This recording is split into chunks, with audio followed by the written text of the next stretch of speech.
سامنے ابھی میں نے پوچھا کہ پاجامہ اگر اونچا ہوگا تو کہاں جائیں گے بھائی؟ کہاں جائیں گے؟ اور اگر نیچے ہو تو جہنم میں۔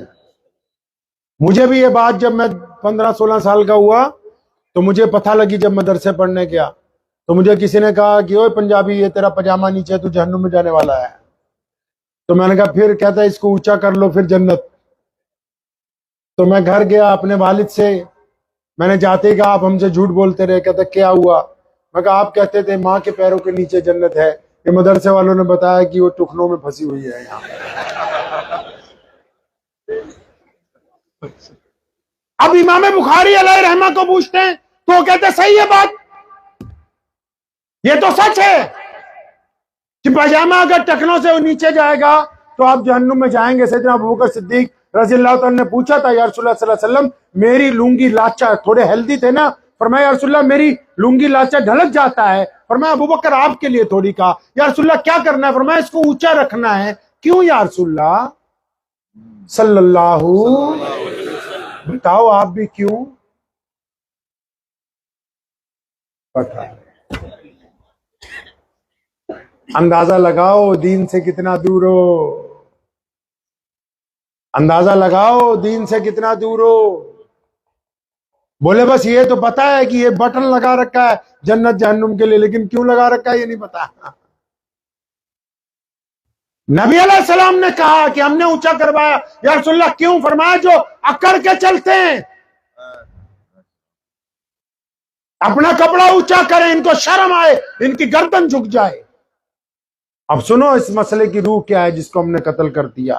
مسئلہ یہ کہتا ہے، اب اس کی روح یہ کہتی کہ ایک ہم جیسا کوئی مولوی ملا ہو، کوئی دیندار آدمی ہو، پاجامہ اس کا ٹکنوں سے اونچا ہو، اور وہ 5 وقت نماز پڑھتا ہو، روزہ رکھتا ہو، حج کرتا ہو، اچھی اچھی باتیں کرتا ہو، مسجد میں جا کے ٹرسٹی بھی بن جائے، لیکن وہ اپنے ماں باپ سے بدتمیزی کرتا ہو، لیکن وہ اپنی بیوی کے چہرے پہ تھپڑ پہ مارتا ہو، لیکن وہ اپنے بچوں سے بدخلق ہو، لیکن وہ اپنے پڑوسیوں سے گنڈا گردی کرتا ہو، لیکن وہ راہگیر کے سلام کا جواب نہ دیتا ہو، لیکن وہ رستے میں پڑے ہوئے پتھر کو ہٹاتا نہ ہو، لیکن وہ یتیم کے منہ میں لقمہ نہ ڈالتا ہو۔ اب شریعت یہ کہتی ہے کہ اس پاجامے کو ٹخنوں کی بجائے گھٹنوں پہ بھی کر لو گے تو اسلام کو تم سے کچھ نہیں۔ جب اس کی روح کو قتل کر دیا، جب روح قتل کر دی گئی تو اب کچھ نہیں بچا پیچھے، اب ختم ہو گیا سارا کا سارا۔ اسلام نے جو نظام کائنات کے سامنے رکھا،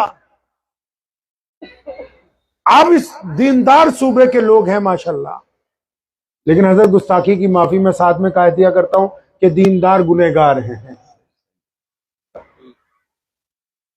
اب دیندار صوبے کے لوگ ہیں لیکن اسلام کو اس طرح استعمال کرتے ہیں ہم لوگ جس طرح ایک زرخیز چیز ہو کہ جو خرید لی گئی ہے، ہم اس کو اپنی مرضی کے ساتھ چلائیں گے۔ آپ یاد رکھیں کہ جس طرح ایک موبائل میں دوسرے موبائل کا سافٹ ویئر نہیں چل سکتا، یہ دین رسول اللہ صلی اللہ علیہ وسلم کا ہے۔ نبی علیہ السلام دین کے شارع ہیں، یہ لفظ لغت کا ہے، عربی کا ہے، علماء اس کی تشریح کر دیں گے، میں دیسی زبان میں سمجھا دیتا ہوں۔ شارع کہتے ہیں مالک کو، نبی علیہ السلام اس دین کے مالک ہیں، مرضی صرف ان کی چلے گی، ان کے علاوہ کسی مولوی کی، کسی بڑے آدمی کی، کسی ٹرسٹی کی، کسی چودھری کی، کسی وزیر کی مرضی اسلام کے اندر نہیں چل سکتی۔ مرضی چلے گی تو محمد رسول اللہ صلی اللہ علیہ وسلم۔ اب پیارے پیغمبر علیہ السلام نے کیا کیا ہمارے ساتھ؟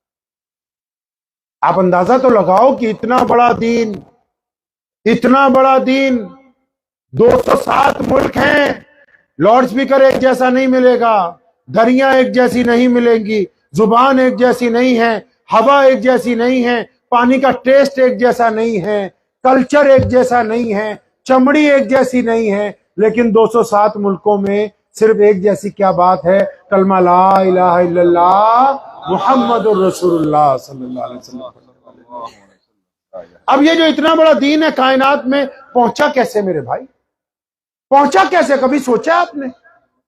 آپ کے ذہن میں ہے کبھی یہ بات کہ پہنچا کیسے؟ نہیں ہے نا ذہن میں۔ اگر نبی علیہ السلام کو دیکھیں گے، تلاش کریں گے تو پتہ لگے گا کہ پہنچا کیسے۔